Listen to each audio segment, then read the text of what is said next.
مساكم الله بالخير. اليوم بزين لكم كوكي الصبا على تجربة نيويورك. يلا بسم الله. مقادير: بيض وزبدة مكسرات وطحين وشوكولاتة وسكر. مثل ما شرحت لكم صبا بنسوي كوكيز على طريقة نيويورك. هذا الكوكيز من ألذ أنواع الكوكيز، طريقته سهلة. بنحط المقادير بطريقتين، بالأكواب المعيارية وبالجرامات. تابعوا معنا التفاصيل. نبدأ بحرارة الغرفة. أيوة يا سلام.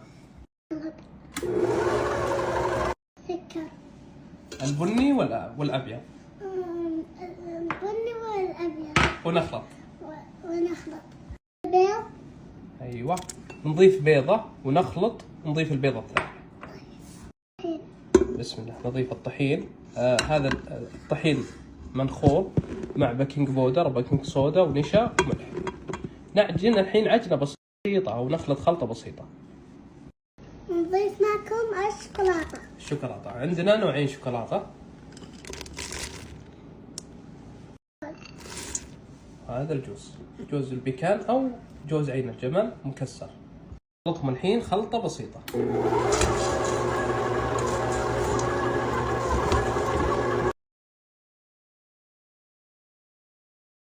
نبدأ بتشكيل الكوكيز. بنخلي الكوكيز 100 جرام تقريبا، 100 جرام.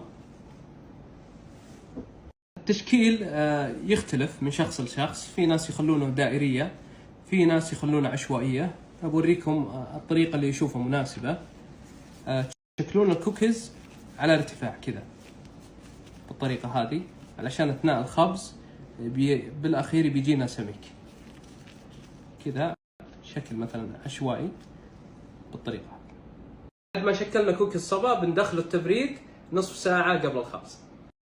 خبز الكوكيز يختلف من فرن وفرن، فهذه الإشكالية. يعني في أفران حرارتهم جدا دقيقة، مثل هذا الفرن. هذا فرن مخصص اللي هو كونفكشن اللي بالمروحة، فحطيت الحرارة 165. جربت أخبزه كذا على 10 أو 11 دقيقة. فرن البيت قبل سويته حرارة الفرن خليتها 200 ممكن 12 دقيقة.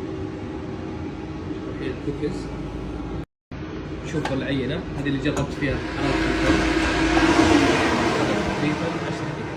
ما شاء الله تبارك. القوالب ذي حقت خبز البرجر شوفوا جت مناسبة للكوكيز على نفس الحجم.